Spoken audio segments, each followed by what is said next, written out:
Vamos a continuar con la palabra del Señor que hemos comenzado en este mes, pero quiero hacer un poquito de historia. Bueno, los niños van a pasar a sus clases, claro. Ya casi que en el hábito de que estábamos, nos estamos olvidando de algo tan especial.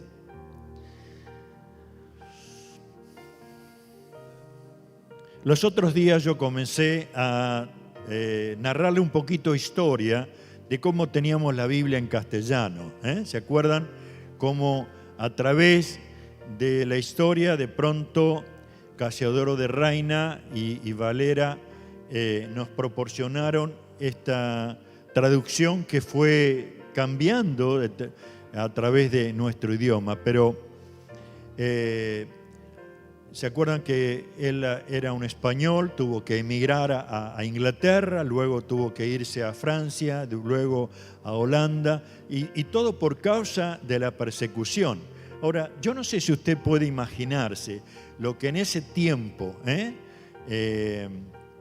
1570 y pico, andar con los libros y con los rollos y a caballo o en mula, de un lugar a otro, y al final ellos pueden ir hasta Suiza y ahí imprimir 2000 Biblias, que fue la primera versión castellana, que se llamó por la tapa que tenía un oso frente a un árbol tratando de comer un panal de miel. Esa fue la Biblia del oso. Si hoy quisiéramos leerla, es un castellano dificilísimo, como el Quijote de la Mancha, muy complicado. Pero en el caso de nosotros como Argentina, ¿cómo surgió? Miren, en 1812 llega una señora llamada Mackinnon y trajo un centenar de Nuevos Testamentos y comenzó así a nuestra patria a tener palabra de Dios en castellano. Pero después, en 1818, Diego Thompson fue llamado a enseñar en la escuela pública. Él era un cristiano y trajo consigo la Biblia en castellano y muchos Nuevos Testamentos. Y él en ese tiempo usaba el método lancasteriano y enseñaba en las escuelas públicas tomando como libro de texto, ¿saben qué? La Biblia. Y aquellos alumnos comenzaron a aprender a leer leyendo la palabra de Dios. Miren cómo Dios se encargó de ayudarnos. Y recién en ¿cuándo fue? 1820, se establece por primera vez Sociedad Bíblica aquí en la Argentina. Todo esto, ¿por qué? Porque como hijos de Dios tenemos que conocer raíces que no nació ayer. Y si usted se pregunta cómo, ¿no había cristianos antes? Sí.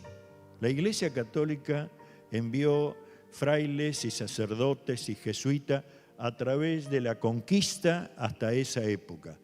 Pero el pueblo no tenía la Biblia. Solamente las ceremonias se hacían en latín y nadie podía tener una Biblia en la mano. Por eso es que recién en 1812 se pudieron tener muchas familias la Biblia en la mano. Y esto es gracias al Señor. Ahora, quiero hacer un poquito de historia porque el domingo pasado yo no les pude ver, todo fue grabado y transmitido, ¿sí? Pero habíamos mirado un poquito cómo Elías, ahí en Primera Reyes capítulo 17, estaba tratando de dar al rey una palabra. Dice, Y ahora, Elías, quien era de Tisbé, en Galaad, le dijo al rey Acab: tan cierto como vive el Señor, el Dios de Israel, a quien sirvo, no habrá rocío ni lluvia durante los próximos años, hasta que yo dé la orden. Después el Señor le dijo a Elías: vete al oriente, escóndete junto al arroyo de Querit, cerca de su desembocadura en el río Jordán. Bebe del arroyo y come lo que te den los cuervos, porque yo les he ordenado que te lleven comida. Entonces Elías hizo lo que el Señor le dijo y acampó junto al arroyo de Querit, al oriente del Jordán. Los cuervos le llevaban pan y carne por la mañana, y por la noche él bebía del arroyo. Sin embargo, poco después el arroyo se secó, porque no había llovido en ninguna parte del reino. Aquí en transcurso de estos mensajes que quiero compartir, vamos a descubrir algunas cosas muy importantes. En primer lugar, el profeta recibe palabra de Dios, y era una palabra fuerte. El rey estaba totalmente ajeno a la presencia de Dios. Su reinado no tenía la bendición de Dios, porque él estaba adorando a otros dioses, hacía cualquiera menos la voluntad de Dios. Por eso es que Dios manda a este profeta a darle una palabra muy fuerte. ¿Saben lo que significa que una nación comience a tener una sequía de 3 años? ¿Usted se puede imaginar? ¿Qué pasaría para nosotros? Que de pronto usted va a la carnicería y no hay carne. Las vacas están prácticamente muriendo todas. Dice, bueno, entonces voy a buscar verduras. Y verduras no hay, porque los campos están resecos. Y voy a comprar fruta y los árboles se están secando. O sea, hay un sinnúmero de situaciones que nos cambia totalmente. Es como lo que empezamos a vivir el año pasado, ¿recuerdan? Que había una sola oración. ¿Cuál era? Quédate en casa. Todo se nos paró, todo. Todo se nos paró. Bueno, imagínense 3 años viviendo en una tremenda sequía.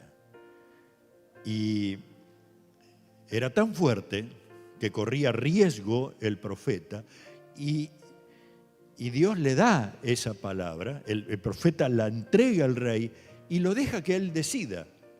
Y si siguiéramos estudiando la Biblia, el rey no hizo caso a esta palabra, siguió en sus cosas.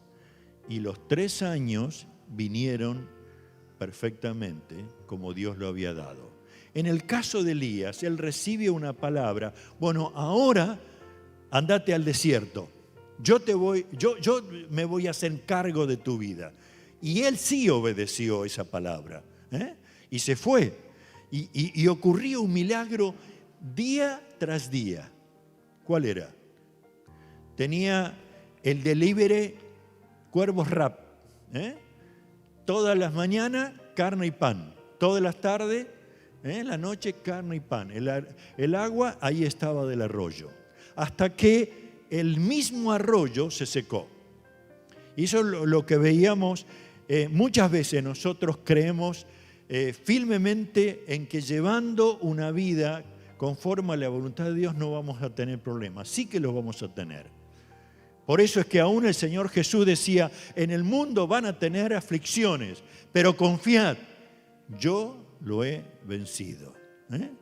Y si siguiéramos más adelante, Dios volvió a hablarle a Elías, le dijo: bueno, ahora vete a un lugar de Sarepta, una ciudad, y ahí te vas a encontrar con una viuda que te va a alimentar. Y él emprendió el camino. Cuando se encontró con esta mujer, oh sorpresa, la mujer solamente dice: bueno, mira, tengo un poquito de aceite y un poco de harina, vamos a comer y nos vamos a dejar morir. los daños, ¿cómo llamarles? Colaterales de la sequía. Había llegado también a ese lugar. Pero la vuelta a ver una palabra de Dios. Bueno, haceme a mí y después hacé para tu hijo y para vos. Mientras haya sequía, Dios dijo, no va a faltar harina ni aceite. Y así se cumplió. Ahora, toda esta parte también nos debe llevar a ver Mateo capítulo 14. Vamos a leer Mateo capítulo 14, porque me interesaba llegar a recorrer estos pasajes de la Biblia para ir descubriendo cómo se mueve Dios y qué responsabilidad nosotros tenemos frente a la palabra del Señor. Versículo 22 y 23. En este pasaje del capítulo 14 de Mateo, nos encontramos que Dios, a través de Jesús, lleva a sus discípulos a un lugar. Quieren estar solos. Cuando bajan de la barca, se encuentran con una tremenda multitud que los estaba esperando. ¿Se acuerdan ustedes esa multitud que después de recibir la enseñanza, Jesús le dijo, bueno, muchachos, denle de comer? Y tan solo tenían 3 panes y 5 peces. Y se empezaron a preguntar, ¿qué es esto para tantos? Pero la bendición de Dios fue tan grande que comieron todos y sobró muchísima comida. Jesús había otra vez hecho un milagro. Después de esto, Él le dice a los discípulos, en el versículo 22, dice, inmediatamente después Jesús insistió en que los discípulos regresaran a la barca y cruzaran al otro lado del lago mientras Él enviaba a la gente a casa. Después de despedir a la gente, subió a la colina para orar a solas. Mientras estaba allí solo, cayó la noche. Mientras tanto, los discípulos se encontraban en problemas lejos de tierra firme, ya que se había levantado un fuerte viento y luchaban contra grandes olas. A eso de las 3 de la madrugada, Jesús se acercó a ellos caminando sobre el agua, y cuando los discípulos lo vieron caminar sobre el agua, quedaron aterrados, llenos de miedo, y clamaron, ¡es un fantasma! Pero Jesús les habló inmediato. No tengan miedo, dijo. Tengan ánimo, yo estoy aquí. Entonces Pedro lo llamó, Señor, si realmente eres tú, ordéname que vaya hacia ti caminando sobre el agua. Sí, ven, dijo Jesús. Entonces Pedro se bajó por el costado de la barca y caminó sobre el agua hacia Jesús. Pero cuando vio el fuerte viento y las olas, se aterrorizó y comenzó a hundirse. ¡Sálvame, Señor!, gritó. De inmediato Jesús extendió la mano y lo agarró. ¿Tienes tan poca fe?, le dijo Jesús. ¿Por qué dudaste de mí? Y cuando subieron de nuevo a la barca, el viento se detuvo. Entonces los discípulos le adoraron y dijeron, «¿De verdad eres el Hijo de Dios?», exclamaron. Cuando aquel rey recibió la palabra, no le hizo caso, siguió su camino. Cuando el profeta recibe una palabra, él la obedeció, tal cual le había dicho, y también la transmitió con bendición. Y aquí encontramos a los discípulos. Y el Señor Jesús a sus discípulos quería darle una profunda lección que me imagino ellos no se olvidarían en su vida jamás. Y por eso lo que encontramos es que dice, inmediatamente Jesús insistió en que los discípulos regresaran a la barca y cruzaran al otro lado. O sea, les ordenó para Pedro, para Juan y varios de ellos que eran profesionales en la pesca y en andar en el lago, no les causó mayor problema. Ellos se movían como peces en el agua. Pero de pronto se encontraron con una situación muy especial. Mientras Jesús despedía a la gente y se iba a orar a solas, ellos, ¿qué dice el pasaje? Comenzaron a tener graves problemas. Se hizo una noche muy oscura, un tremendo viento, y las olas comenzaron a agitar enormemente la barca. Todo esto era una lucha para ellos. Y hasta uno podría decir, ¿cómo? ¿No les indicó el Señor que vayan al otro lado? Sí.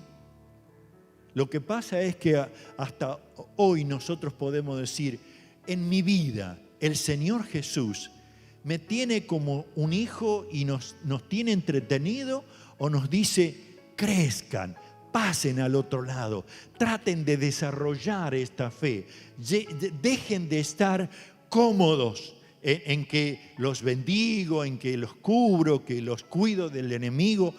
Vayan más allá, trascienda el reino de Dios en sus vidas. Eso es lo que el Señor Jesús creo que quería enseñarle, pero para eso tenían que vivir. ¿Cuál es la palabra que se usó en estos días aquí en Argentina? ¿Ustedes se acuerdan? En los diarios, en la televisión, vivimos una crisis, ¿sí? ¿Sí? ¿Se acuerdan de todos estos días? Bueno, ellos tenían que pasar también por una crisis. Y lo tremendo es que cuando Jesús se acerca a ellos caminando sobre el agua, mire, la expresión que encuentro en este pasaje dice, cuando los discípulos lo vieron caminar sobre el agua, quedaron aterrados. ¿Sí?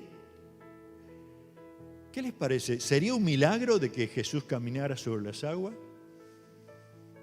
No se le ocurrió a usted hacerlo, ¿no? A mí tampoco.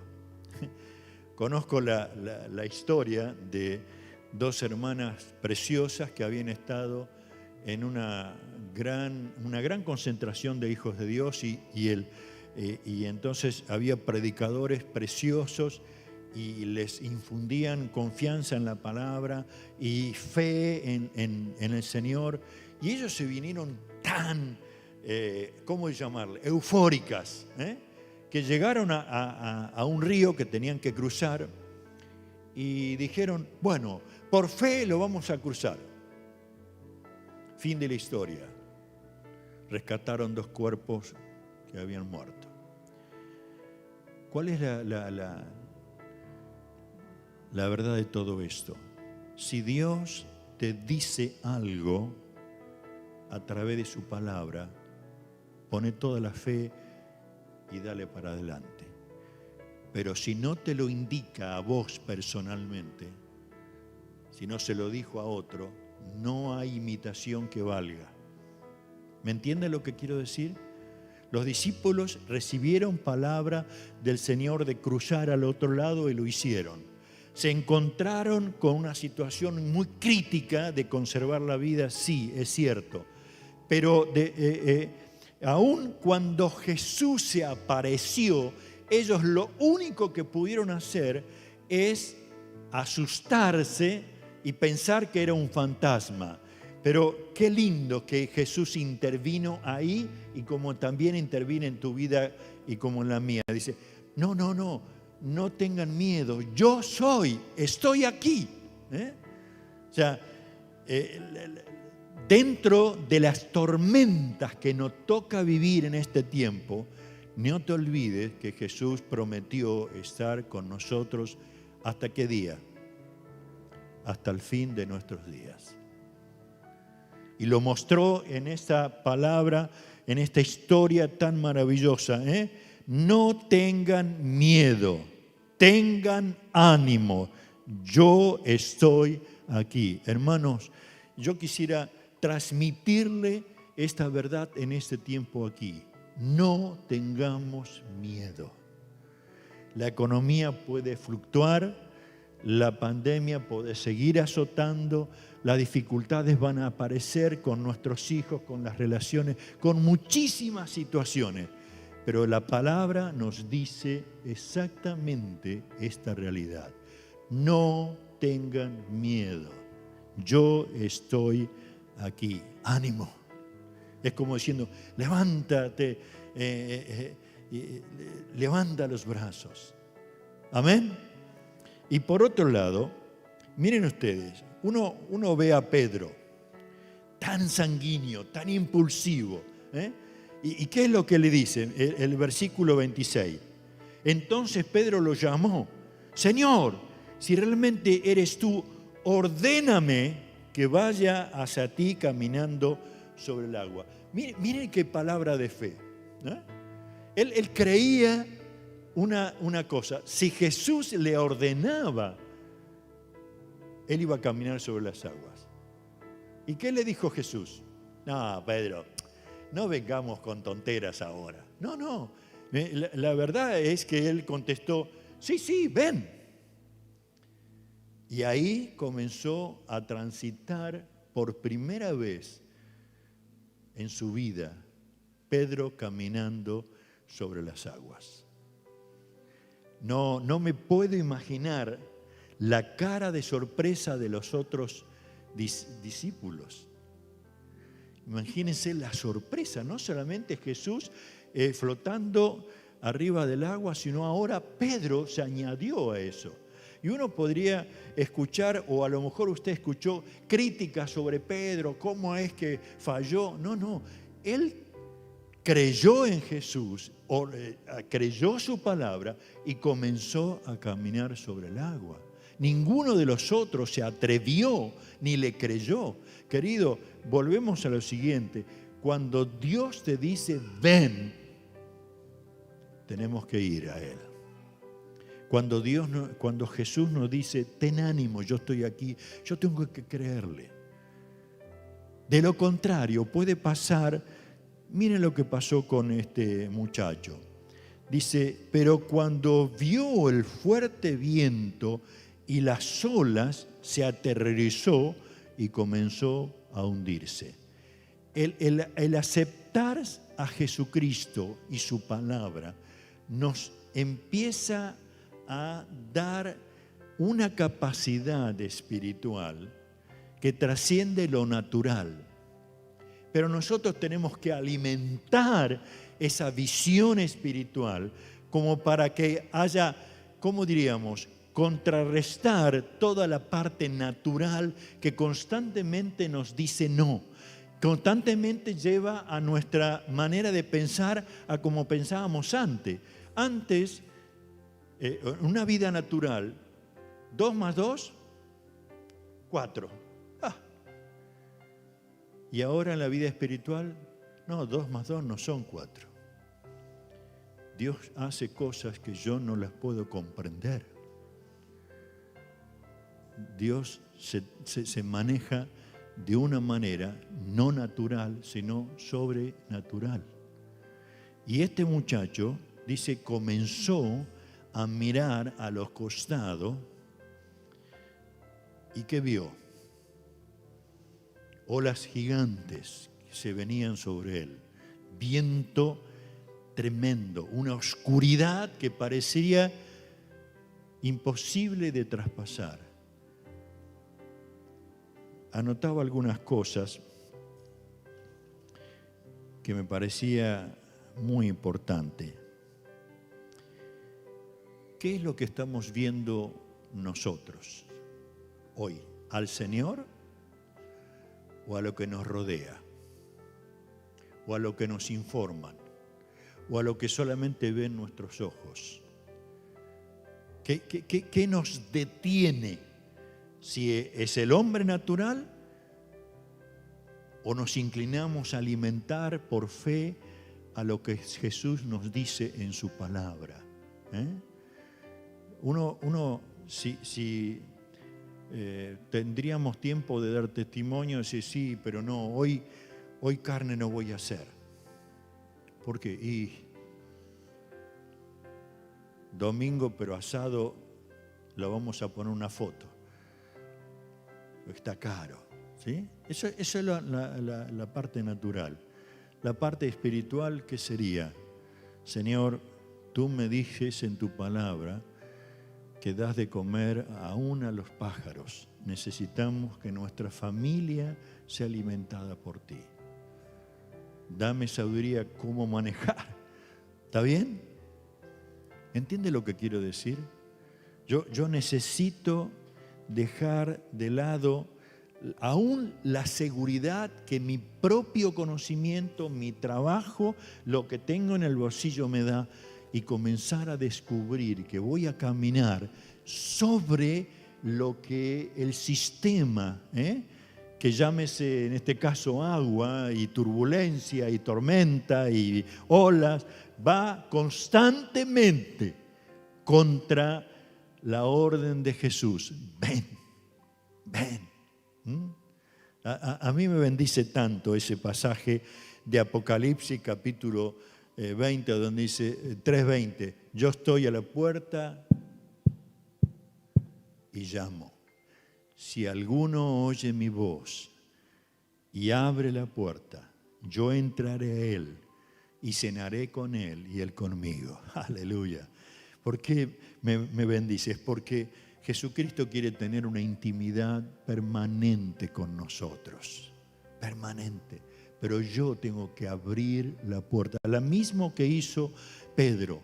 Él tuvo que bajarse de la barca.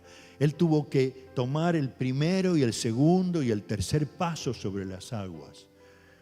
Claro, podríamos detenernos en la parte negativa, decir, no, pero miró mal. Y yo pregunto, ¿acaso yo no miré muchas veces mal? ¿Acaso usted no se detuvo por lo que le está pasando de tal manera que le llenó y lo alimentó en su ser natural, dejando que la parte espiritual, la palabra de Dios, quede de lado? Querido, aún así, ¿qué hizo Jesús ante el desgarrador clamor de Pedro? Señor, sálvame. Dice que extendió su brazo y lo levantó. Una sola advertencia. En alguna versión dice, ¿por qué dudaste? En esta versión dice, ¿tienes tan poca fe? Y en esta mañana yo quisiera que podamos ver las tres cosas, ¿no? Y la incorporemos a nuestro sentido de vida. Vamos a dejar que la palabra de Dios, sea dada, pero como decíamos los otros días, caiga en el camino como una mente cerrada, dura, o caiga entre las piedras y tenga tan poco brote que sea superficial lo que nos produjo, o caiga sobre la maleza, que al crecer la maleza sea una mente que no tiene más que un sistema superficial, o vamos a dejar que la palabra de Dios caiga como tierra fértil, la absorbe y produzca 100 por 1. Hermanos, creo que es en estos días que somos convocados a vivir por la palabra. ¿Sí? ¿Lo tiene claro? A vivir por la palabra, a caminar por la palabra, pero también a permitir que la palabra de Dios vaya renovando nuestra manera de pensar. ¿Sí? Tenía un texto que se me escapó ahora, que quería leerles, es el Isaías 64. A ver, Isaías 64. En el versículo 4, dice algo que me parece que es muy importante llegar a tenerlo presente. Dice: desde el principio del mundo, ningún oído ha escuchado, ni ojo ha visto a un Dios como tú, quien actúa a favor de lo que esperan en Él. ¿Lo puede agarrar? A ver si lo leo otra vez. Desde el principio del mundo, ningún oído ha escuchado, ni ojo ha visto a un Dios como tú, quien actúa a favor de lo que esperan en Él. Amén. Actúa a favor de los que esperan en Él, de los que creen en Él, ¿sí? Y como el Señor está esperando constantemente que yo pueda creer, creer. Miren, para terminar, tengo deseos profundos de seguir con el tema, pero la hora se va. Josué capítulo 14, dice el versículo 7, quizás puede leer del 6, y dice: una delegación de la tribu de Judá, dirigida por Caleb, hijo de Jefone el ceneseo, se presentó ante Josué, quien estaba en Gilgal. Caleb le dijo a Josué: recuerda lo que el Señor le dijo a Moisés, hombre de Dios, acerca de ti y de mí cuando estábamos en Cades Barnea. Yo tenía 40 años cuando Moisés, siervo del Señor, me envió desde Cades Barnea a que explore la tierra de Canaán. Regresé y di un informe objetivo de lo que vi, pero los hermanos que me acompañaban asustaron tanto al pueblo que nadie quería entrar a la tierra prometida. Por mi parte, seguí al Señor mi Dios con todo mi corazón. Así que ese día Moisés me prometió solemnemente: la tierra que de Canaán, por donde recién caminaste, será tu porción de tierra y la de tu descendiente para siempre, porque seguiste al Señor mi Dios con todo tu corazón. Ahora, como puedes ver, en todos estos 45 años desde que Moisés hizo esa promesa, el Señor me ha mantenido con vida y buena salud, tal como lo prometió, incluso mientras Israel andaba vagando por el desierto. Ahora tengo 85 años. Estoy tan fuerte hoy como cuando Moisés me envió a esa travesía, y aún puedo andar y pelear tan bien como lo hacía entonces. ¿Qué quiero rescatar de esta palabra de Dios? Caleb recibió una promesa de Dios. ¿Sí? ¿Cuánto tardó en recibirla? 45 años. Y uno podría decir: che, tiene 85 años este viejito, ¿qué va a andar? ¿Qué va a pelear? ¿Qué va a dirigir? ¿Y él cómo se sentía? Tan fuerte como cuando tenía 40 años. Y yo creo que no era orgullo, era fe en la promesa que Dios le había dado. Lo que quiero que se imprima es: descubra la promesa de Dios para su vida, el propósito para su vida. No deje que porque se tarda la eche en el olvido. Créale a Dios. Y aunque pase el tiempo, va a ver que la palabra de Dios se cumple. ¿Por qué? Porque Dios no miente, Dios no cambia, Dios no deja en el olvido lo que ha prometido. Amén. Entonces, dejamos aquí para seguir con todo este tema el domingo que viene. Pero llévese esta bendición de estos pasajes.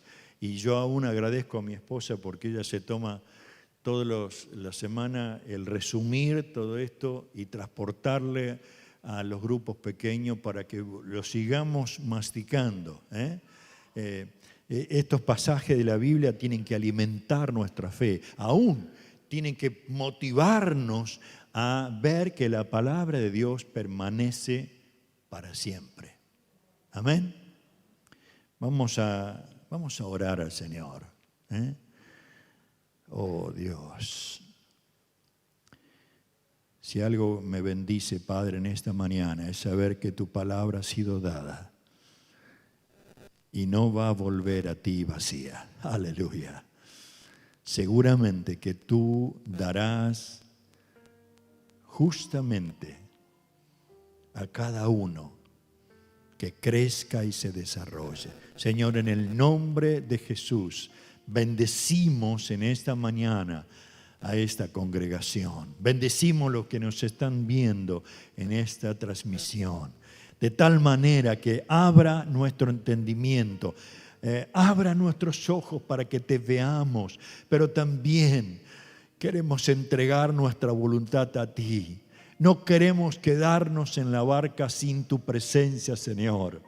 Movidos por las olas y el viento, dejando que la tormenta nos arrastre, sino por el contrario. Queremos descubrir tu palabra, esa orden que nos les diste, ven,